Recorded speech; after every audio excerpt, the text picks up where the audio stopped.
Hello friends, welcome to Mat Kitchen. Mat কিচেনে আপনাদের সবাইকে স্বাগত।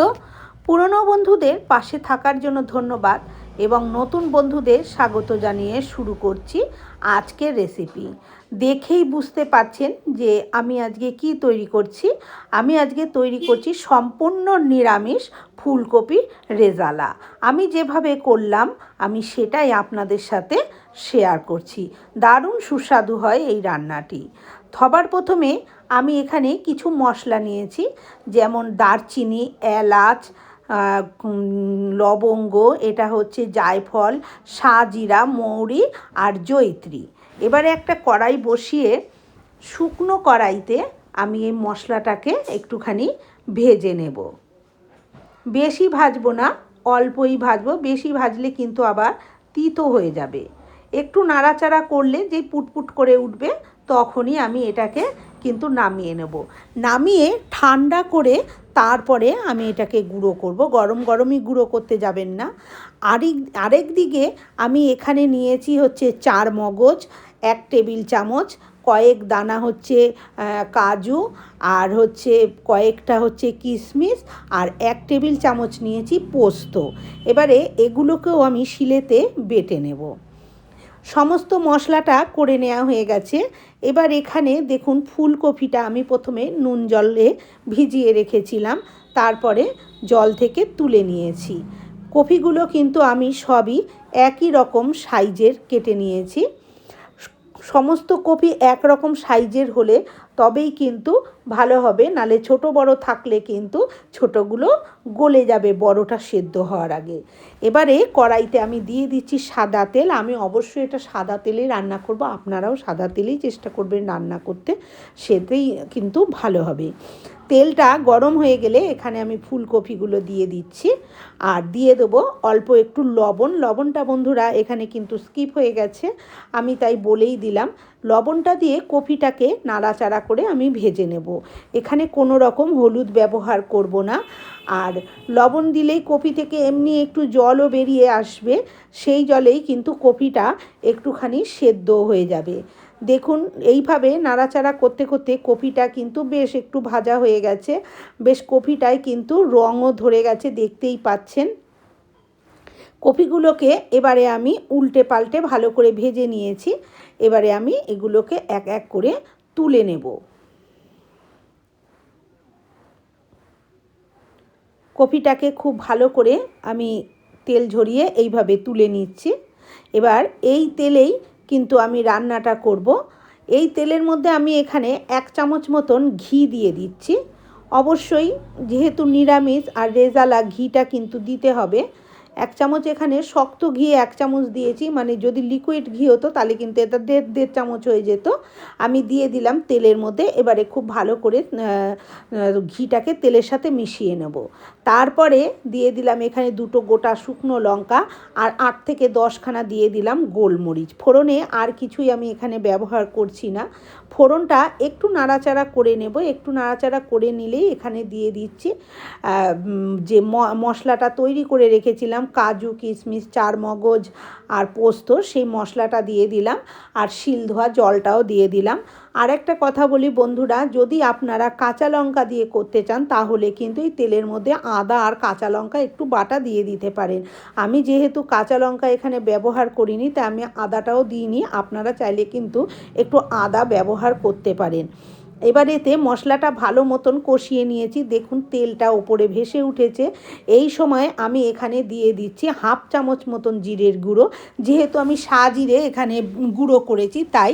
আর 1 টেবিল চামচ দিয়ে দিলাম লাল লঙ্কার গুঁড়ো, আর 1 চা চামচ দিয়ে দিলাম ধনের গুঁড়ো। দিয়ে ভালো করে মশলাটাকে কষিয়ে নেব। যদি কাঁচা লঙ্কা বাটা ব্যবহার করেন, আদা কাঁচা লঙ্কা, তাহলে লাল লঙ্কার গুঁড়োটা দেওয়ার প্রয়োজন নেই। রং হওয়ার জন্য একটুখানি কাশ্মীরি লঙ্কার গুঁড়ো দিলেই কিন্তু হয়ে যাবে। যেহেতু আমরা একটু ঝাল পছন্দ করি, সেই জন্য আমি শুকনো লঙ্কার ঝালটাই এখানে ব্যবহার করেছি। আর কোনো রকম কাশ্মীরি লঙ্কার গুঁড়ো ব্যবহার করার প্রয়োজন নেই, ওই লঙ্কার গুঁড়োর জন্যই কিন্তু রঙটা হয়ে যাবে। আর এখানে আমি হাফ কাপ মতন দুধ ব্যবহার করেছি, কাঁচা দুধ নয়, দুধটা হচ্ছে জাল দিয়ে ঠান্ডা করা দুধ ব্যবহার করেছি। দিয়ে মশলাটা ভালো মতন একটু কষিয়ে নেব। এখানে একটু পরিমাণ মতন লবণও দিয়ে দিলাম, দিয়ে এবার মশলাটাকে কষাতে থাকবো। আর ফুলকপিটা যখন আমি ভেজেছি বন্ধুরা, ফুলকপিটা কিন্তু আমি হাই ফ্লেমে ভেজেছি, লো ফ্লেমে ভাজতে যাবেন না, তাহলে কপি থেকে অনেকটা জল বেরোবে, কপি নরম হয়ে ভেঙে যেতে পারে, আর রঙটাও ভালো আসবে না, সময় লাগবে। সেই জন্য হাই ফ্লেমেই কপিটা ভেজে নেবেন। এদিকে দেখুন মশলাটা কষিয়ে মশলার ওপরে পুরো তেলটা ভেসে উঠেছে। সেই সময় এখানে 1 টেবিল চামচ টক দই ভালো করে ফেটিয়ে রেখে দিয়েছিলাম, সেটা আমি এখানে দিয়ে দিয়েছি। টক দইটা দেওয়ার সময় গ্যাসটা অবশ্যই একদম লোতে করে নেবেন, আর টক দইটা যেন কোনো রকম ঠান্ডা না থাকে, ঘরে রাখা টক দই যেরকম হয় সেরকম যেন থাকে। এবার টক দইটা দিয়ে একটু নাড়াচাড়া করে এখানে 1 চামচ চিনি দিয়ে দিলাম, যেহেতু টক দই ব্যবহার করেছি টকের স্বাদটা ব্যালেন্স করার জন্য দিয়ে দিলাম। দিয়ে এবার খুব ভালো করে আমি আবার এইভাবে নাড়াচাড়া দিয়ে এইভাবে মশলাটাকে কষিয়ে নেব। মশলাটাকে ভালো মতন কষিয়ে নিয়েছি। গ্যাসের আঁচটা মিডিয়াম টু লোতে করেই মশলাটাকে কষাতে হবে। দেখুন মশলার ওপরে কিন্তু তেল সম্পূর্ণ ভেসে উঠেছে। এখানে ঘি, কাজু বাদাম, চার মগজ, পোস্ত সবই কিন্তু তেলের জিনিস। এবারে দেখুন মশলাটার ওপর দিয়ে কিরম তেলটা ভেসে উঠেছে, সেই সময় আমি এখানে দিয়ে দিচ্ছি কিন্তু ভেজে রাখা সেই ফুলকপিটা দিয়ে মশলার সাথে খুব ভালো করে কষিয়ে দেবো। গ্যাসের আঁচটা লোতে রেখেই কিন্তু এই রান্নাটা আমি করেছি। ভালো করে মশলার সাথে কপিটাকে কষিয়ে দেব, মানে নাড়াচাড়া করে কপিটাকে খুব ভালো করে মিশিয়ে নেব। এইভাবে মেশানো হয়ে গেছে, এবারে আমি কপিটার জন্য ঢাকা দিয়ে দেব। মিনিট 2 পর ঢাকনাটা খুলে নিয়েছি। দেখুন আবার একটু নাড়াচাড়া করে দেব, কারণ বেশিক্ষণ ঢাকা দিয়ে 4-5 মিনিট 7 মিনিট রাখা যাবে না। যেহেতু কাজু বাদাম আছে সেহেতু কড়াইতে নিচের দিকে লেগে যাবে, সেই জন্য আমি 2 মিনিট পরই ঢাকনাটা খুলে আবার একটু নাড়াচাড়া দিয়ে দিলাম, দিয়ে আবার আমি এটাকে ঢাকা দিয়ে দেবো। এইভাবে ঢাকা দিয়েই করতে হবে, তাহলে কিন্তু কপিটা খুব সুন্দরভাবে সুসেদ্ধ হয়ে যাবে। আবার মিনিট 2 পর ঢাকনাটা আমি খুলে নিয়েছি। দেখুন কপিটা কিন্তু ভালো করে মশলার সাথে কষে গেছে। এখন কিন্তু কড়াইতে নিচের দিকে লেগে যাচ্ছে, মানে মশলার যে জল ভাবটা সেটা কিন্তু সম্পূর্ণ টেনে গেছে। দেখতেই পাচ্ছেন তেল কড়াইয়ের সাইড দিয়ে ওই যে চিপচিপ করে দেখাই যাচ্ছে। তাই এটা খুব ভালো মতন কিন্তু মশলার সাথে কষানো হয়ে গেছে, আর সেদ্ধও হয়ে গেছে। এবারে আমি দিয়ে দেবো অল্প করে জল। যেহেতু সেদ্ধ হয়েছে কিন্তু কপির গোড়াগুলোর দিকটা একটু শক্ত থাকে, তাই একটু শক্ত আছে, সেই জন্য আমি এখানে একটু জল দিয়ে দিলাম। জলটা দিয়ে এবারে এই কপিটাকে আমি মিনিট 2 এইভাবে ফুটিয়ে নেব।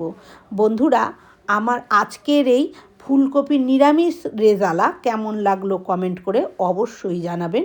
ভালো লাগলে একটা লাইক দেবেন, আর আমার চ্যানেলে নতুন বন্ধু হয়ে থাকলে চ্যানেলটি সাবস্ক্রাইব করে নেওয়ার অনুরোধ রইল। পাশে থাকা বেল আইকনটা অবশ্যই প্রেস করবেন, কারণ আমি যখনই কোনো নিত্য নতুন রেসিপি শেয়ার করব নোটিফিকেশন আপনাদের কাছে পৌঁছে যাবে সবার আগে।